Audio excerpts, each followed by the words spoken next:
Hi, I'm Ryan. Hey, I'm Jess, and you're listening to Your Therapist is Not Okay. On today's episode, we're going to talk about the question we often hear: can my therapist fix me? And how long it takes to be fixed.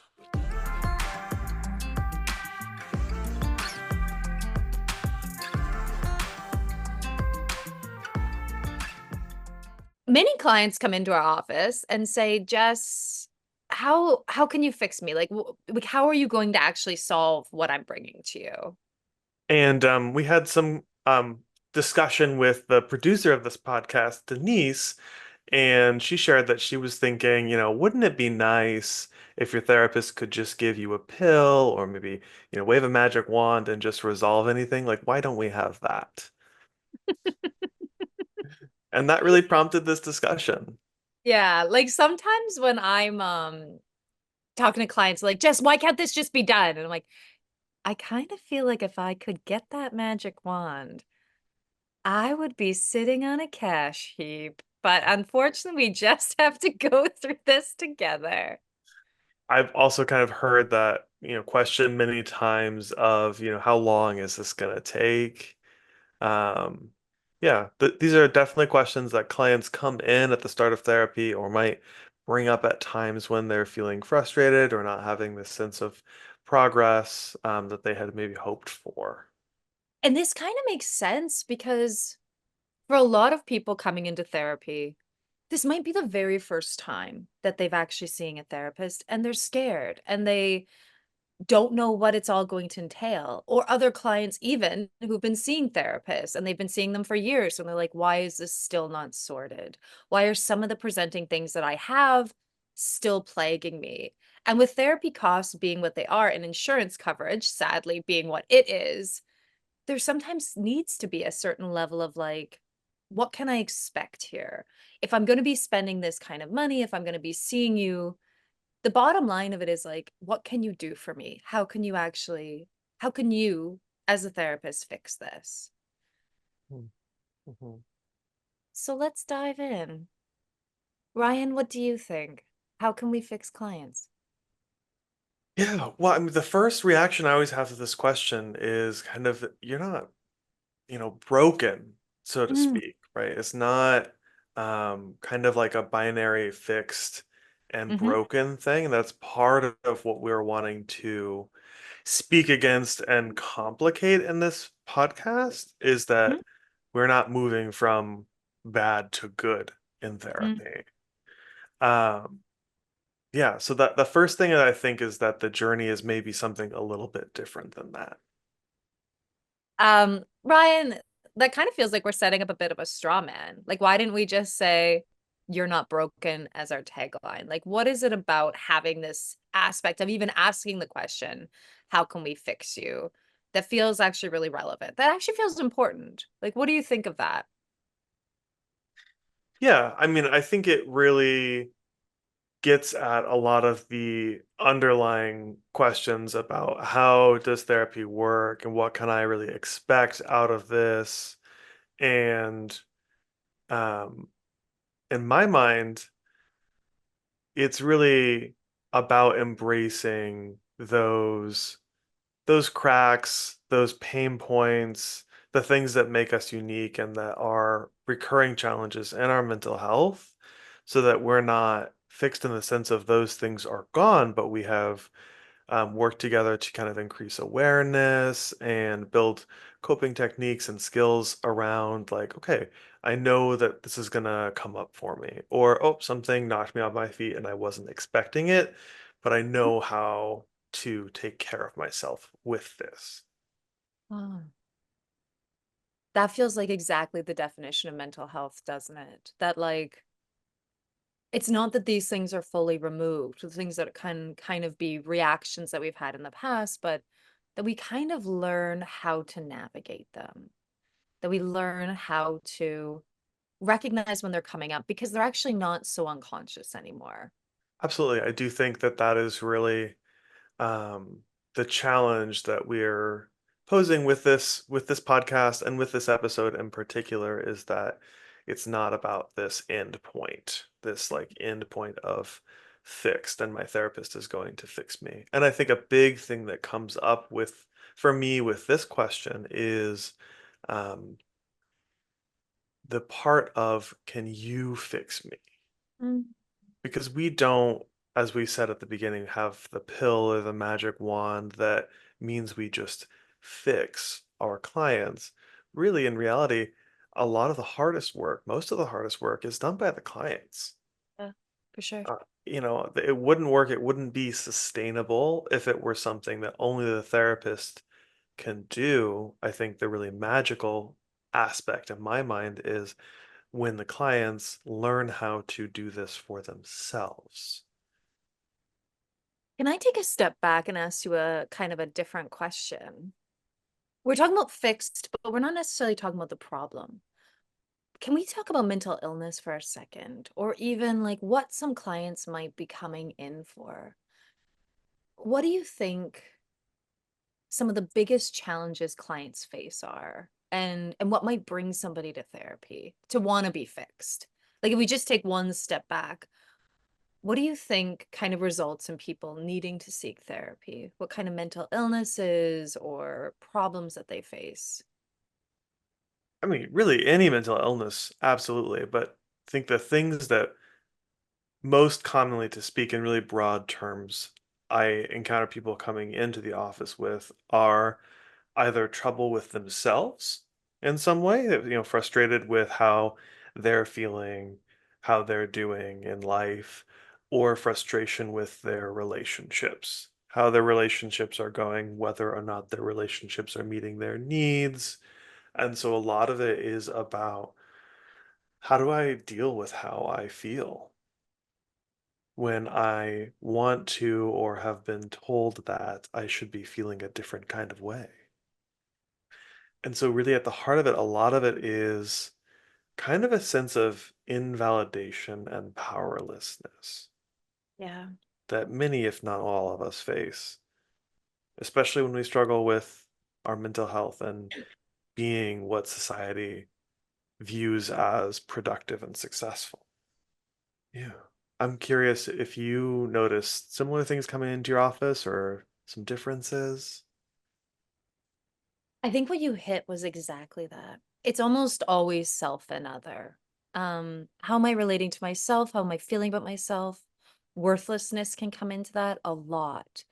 And I find with the term worthless, when it comes to the interpersonal, is that that's one of the deeper ones. That doesn't just come day one. Usually it's talking about like, I'm a bad person or I do these consistent things that are kind of shitty. How do I navigate this? And when we go deeper, we start to find narratives of worth and worthlessness or feeling like I don't deserve good things, feeling like good things won't happen to me. And those kind of internal dialogues I find then reach out and impact clients. And they almost always, especially because I'm a relational psychodynamic therapist, and what that means is that I use myself in relationship with clients to kind of build that foundational trust. But we're also always looking at the root of it, like where did this come from? And when we go to these questions of worthlessness with clients, the where does this come from almost inevitably stems from the very first ways we understood the world and ourselves in it.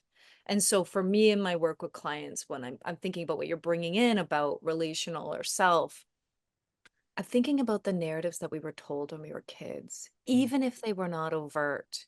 A parent that kind of gives some love some days and doesn't other days might make somebody really attuned at figuring out how to get people to love them.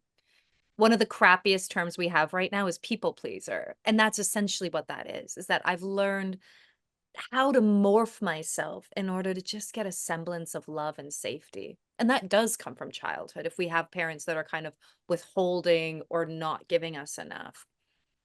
And with worth, it could feel like even our best efforts, even our achievements could constantly have been better or that they weren't good enough or that there's comparison. So we're constantly kind of faced with this aspect of who am I? And if you bring emotional, physical, sexual abuse into that, as a child, we almost always take that in ourselves and feel shame. And so we become adults with these kind of underlying narratives that we maybe not even know about, but they're impacting us. And so maybe the idea of wanting to be fixed is almost like, how do you solve what's happening at the day to day? How do you solve relationships? How can you fix how I relate to my colleagues or my friends or my partner or my family? But really not really seeking into the bottom of like, where did this come from in the first place? Of how we made up the world, or even some of the strategies we created in order to survive. Hmm. Yeah, a couple of thoughts I have on that are, in that sense, the question of can you fix me does two things that spring to my mind. One of them being that it really demonstrates the presence of that expectations, wherever their origins are, whether it's family, society, some belief system that you're a part of.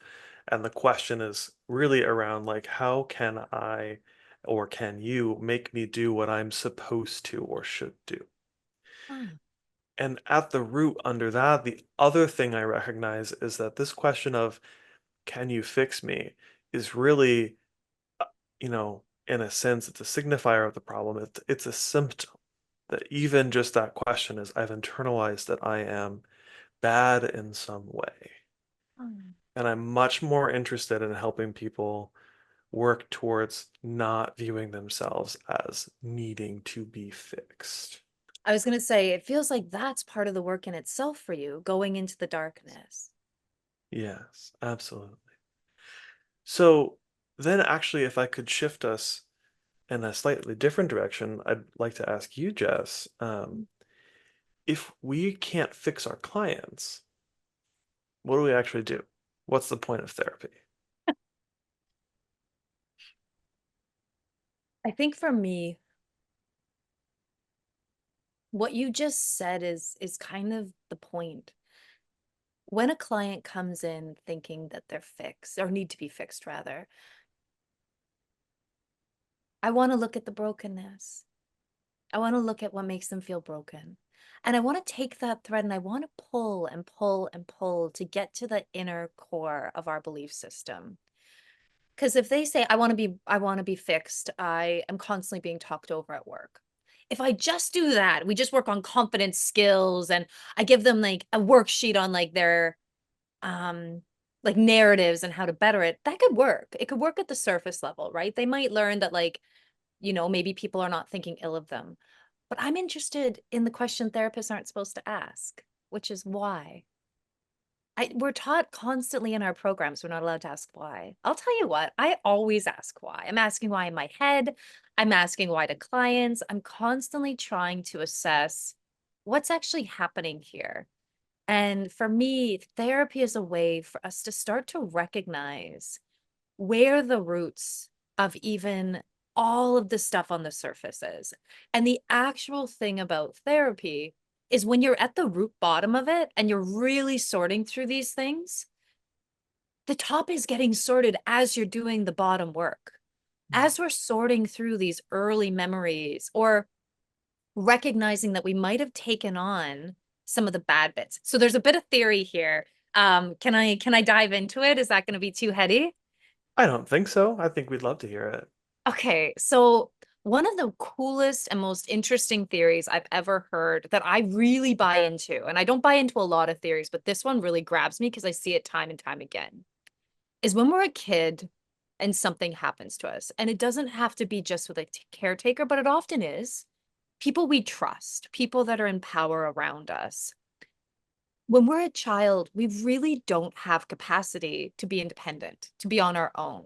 We can develop strategies of thinking we are, but generally speaking, those around us are shaping our sense of reality. And when those realities are scary or they're not meeting our needs emotionally, physically, there's no safety there. We can often wonder where this kind of disparity comes from between what the person is supposed to be in our life and what they actually are. And so to keep us safe as kids, we actually internalize some of the bad stuff in order to keep our caretakers or those in power safe, because they have to be safe. And what I mean by safe is that they have to be powerful, they have to be loving, they have to be good enough. And so what happens is when we don't have that, we actually take it in as kids and we start to internalize these beliefs. Let me give an example. If I have a caretaker that's had a really bad day at work, as a kid, I don't know that. I don't know that they might have been demeaned by their boss. All I know is that I came home really excited to show off a piece of artwork and I get snapped at for being too much. And I don't know why. I don't have the capacity to know why. All I know is that somebody who I really thought was going to like celebrate me didn't. And I have that disparity now. And instead of making this person bad because they are supposed to be good, I might think I am too much. I might start to hold back in myself and think, you better watch your back. Like you're not good enough. This maybe wasn't good enough. Maybe this artwork was shit. And I might start to develop certain narratives about myself that actually feed into this sense I'm not good enough. And you fast forward in life and we create certain ideas of who we are that fundamentally were ways to actually keep us safe as children that now are hurting us. And so part of me with therapy is let's get into those moments, even though they might seem small and insignificant now that we're adults, they actually were formative in our belief system. And as we start to work on those inner beliefs of ourselves, we start to see all the ways they interconnect, all the ways that they start to actually filter into almost every part of our interactions. And as we start to work on that very thing itself, these interactions just naturally start to be questioned. And and in some ways it's almost like as we're working with the bottom, it floats back up to the top. And we start to notice ourselves being the very assertive person that we want to be, not because we're fixing ourselves because we're broken, but more because we're starting to dive into the root cause of where this came from in the first place. I don't know. What do you make of that, Ryan? Yeah, no, it's definitely a theory that I also appreciate and work with a lot.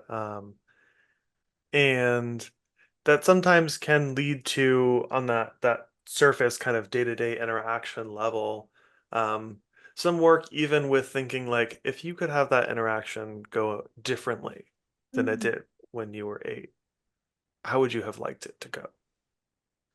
And maybe we can think about now that we've talked about processed that and you know where it comes from, you know why you feel so emotional each time that happens, then we're able to kind of cut through some of those weeds and you can say like, okay, here's actually how I would like to be in that context in the future so that I can have my needs met.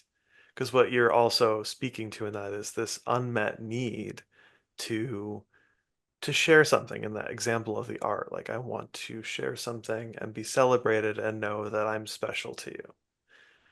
Um, and a beautiful thing with humans and especially young humans is um, they keep trying. And we see this as therapists as well as in everyday life. People keep trying to get their needs met. mhm, Kiddos don't only try to show their art to you one time. They do it over and over and over again. And, they may eventually stop if there's that kind of consistent rejection, yes. But there will be ways that they continue to try to get their needs met. mm, And so, exactly as you said, then sometimes we're going to be looking with our clients about like which of those ways that you try to get your needs met are in your modern adult context not helping you mm, or are maybe destructive to your relationships because they people feel manipulated mm. or something like that.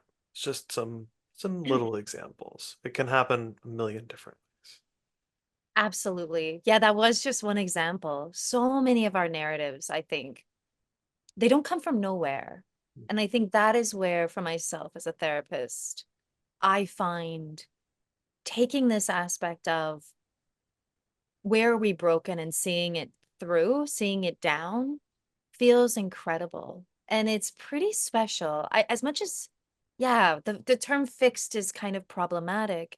It's kind of amazing when you start to see a client recognize that the very thing they might have come into therapy wanting to work on is something they haven't even thought about in months Hmm. because they've kind of gone to the root of it. They've seen that this is something else to be dealt with. We're doing that work now and going there. And I love to do what I call looking back work, where we kind of like look back over the landscape we've traveled together in our work and we realize, oh, wow, Jess, I haven't even thought about this. And like, this doesn't even come up for me anymore. I love that. That is like one of those gold nuggets as a therapist. I'm like, yeah, this is why I do Hmm. my job. Hmm. Yeah, a similar kind of thing that I enjoy a lot is when a client shares with me that they helped someone through something that they used to struggle with. I even had like a client tell me a little while ago that like they helped their child regulate after a really scary experience. And they were like, man, 2 years ago when we started seeing each other, I would have just yelled at them. But now I'm like, oh yeah, that's because no one ever helped me regulate. But now I can do that for myself and I can help someone else do it. I'm like, that is amazing. As we're talking about this, I'm thinking this can be really slow work Yeah. because it's really digging into some old and big painful points in Yeah. our histories and in our life narratives. And so I often hear this kind of sentiment for clients that, Ryan, I feel like I'm not getting better fast enough. We've been talking about this for months. I'm curious, what you say when that comes up, Jess. I feel like this is exactly the problem we're talking about is that when clients are coming to me, they might be looking for this 6 sessions and you're out kind of thing, where they want to have a timeline that's going to solve things, that are going to solve their problems. And there are therapies that do offer that, where you might have a certain brief timeline to therapy. I found, and this is just a personal and professional kind of way I work. It's not every mode of therapy, but I find for myself, getting to the root means that we don't have a timeline. The way I work means I don't even know what we're going to be getting into when we start therapy. I don't know what's going to be there at the bottom. And oftentimes clients don't either. They don't know where some of these beliefs are coming from. It's only through trusting me and diving in and allowing a certain amount of time of free exploration that we can really start to get to the depths.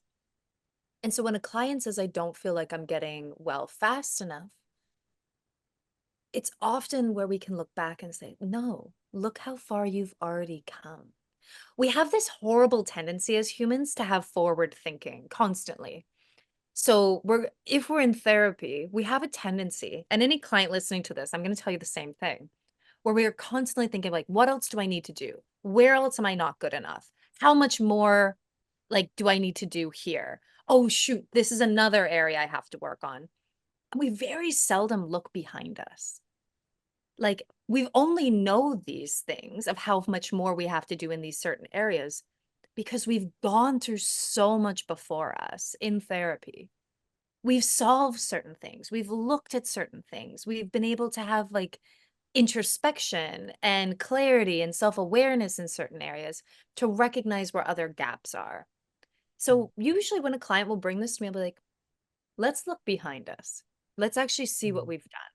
For me, I find that's helpful because it allows us to realize the distance we've traveled together. And they'll start to notice actually semblances of where things have already started to shift for them. It is fun and amazing when we get to have breakthrough sessions. I find those actually, and maybe there's a whole podcast on this, scarier for clients, because there's a what now kind of feeling when we ever have a breakthrough. But Mm. I find that that aspect of being able to start to recognize that there is no end point to being healthy. Sorry. Sorry, not sorry. I have been like doing this work for a long time. There's always something else that we can be more self-aware on. Mm, And maybe something's not so catastrophic in our life right now, but it doesn't necessarily mean, as you perfectly said in the beginning, that we may not still be faced with certain things. In neuropsych, or even the way I like to talk about it, is it's if we've had a well-worn path of like navigating certain things in life, and that's how we respond to certain things. Like if you give me a critique on something I'm doing at work, I shut down. That's it. Done. I'm worthless. If that was my way of going, creating a new pathway of accepting criticism, knowing that I'm still good enough and I can work with that, might be a lot harder. So if we've had a big day and we've had a lot of kind of triggers hit us, we may go back to that well-worn pathway because it's actually simpler in our brain to do. And so starting to like recognize the iterative nature, like that cyclical nature that goes deeper and deeper into our mental health, I find that really helpful to kind of talk to clients about, especially mm, when they might have gone into a past behavior that they thought, quote unquote, they had solved by now and have gone back to that behavior. We'll look at the why, we'll look at what hit them, we'll kind of talk about this language. And I find that can be really helpful. mm. But it does get me thinking, Ryan, this language of fixed is kind of the whole point of our podcast of like your therapist is not okay. There's all of these languages that make us seem like we should be, right? We should be fixed. We should be solved.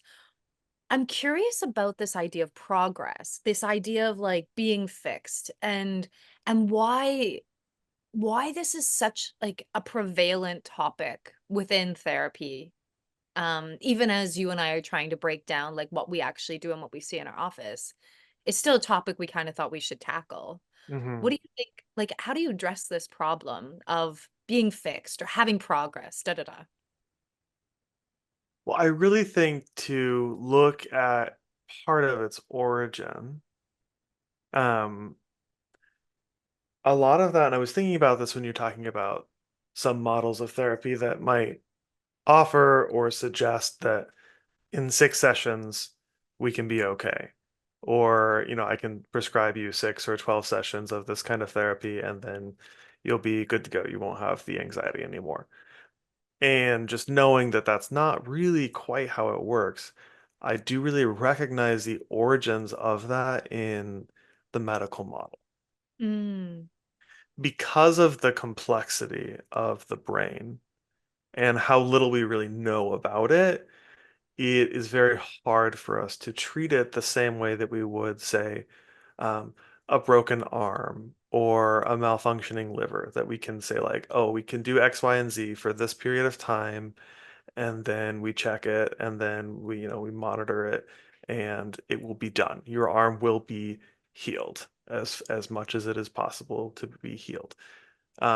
And that's just we don't understand the brain enough mhm, to do that with it, and it isn't really the truth about how that works.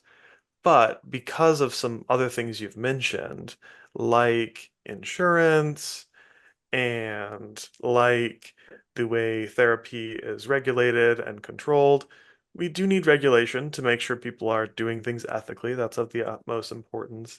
And yet, some of those things have really tended towards the expectation of fixing and doing so in a time frame that fits with the medical model, which really is not the same thing as we do. mm, And I think that there have been some really cool changes in recent history where we have been able to respect mental health as being an integral part of health and well-being. But I think we may have actually misstepped a little bit in equating it as being the same thing as physical health, mm, because the way that we can address and support people when they're struggling with mental health is actually and should actually be quite different than how we would deal with a broken arm or a pathogen. mm, So that I really think, like, to do exactly what we do in therapy, thinking about what is the root, what are the origins, of this idea that we should be fixed in a certain time frame might help us to then think like, oh, okay, my emotional well-being is not a broken arm. Hmm. There's going to be ups and downs, and it's not bad to be sad or Mm, mad, right? That's not something that should be taken away.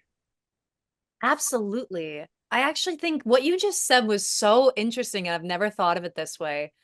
There's such a huge kind of tagline right now that mental health is health. And you're challenging that in a really interesting way of saying, yeah, but it's not the same. Like, it's not the same as physical health. It is as important, absolutely, but it's not the same. And to treat it the same actually takes away the complexity and the resilience that we actually have learned to survive as like people in broken homes, as kids with immature parents, or all of those kinds of ways in which we kind of learned these things. And it is this long-standing understanding of self that we start to recognize where the complexities of our brain actually lie and how we're resilient. Mhm. I think that's really helpful. And it actually is something that I'm constantly trying to talk to new therapists about as the supervisor that I am, or even in our trainings you and I do, is that so often new therapists come into the field wanting to make progress, Mhm. wanting to like be impressive, wanting to have that um kind of feeling of being able to be almost impressive for their clients. What do you think that that kind of stems into what you're also talking about within this idea of health?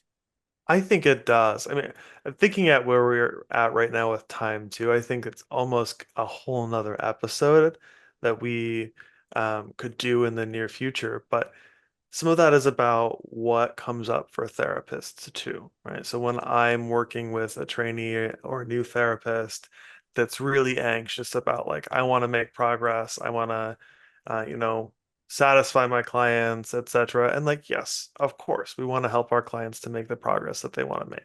I do too.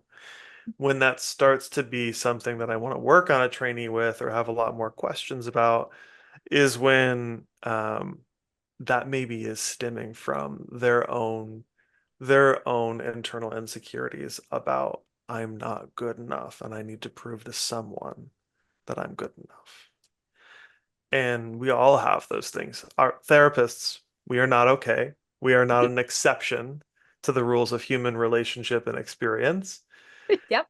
But we have to take a step back and make a separate space besides when we're being a therapist to work on those issues of I want to be good enough. We can work on that in supervision. We can work on that in our own therapy, whatever different routes towards healing we want to work through.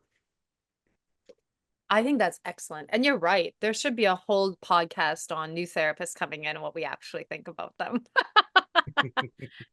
If you're seeking therapy and you're wondering where to go, there are a couple questions I'm going to ask you as a client. What's going on there? And who do you want to see? Who would make you feel trusted? How would you come alive in a session? If you could lean on someone and they're not going to back away, what kind of person is that?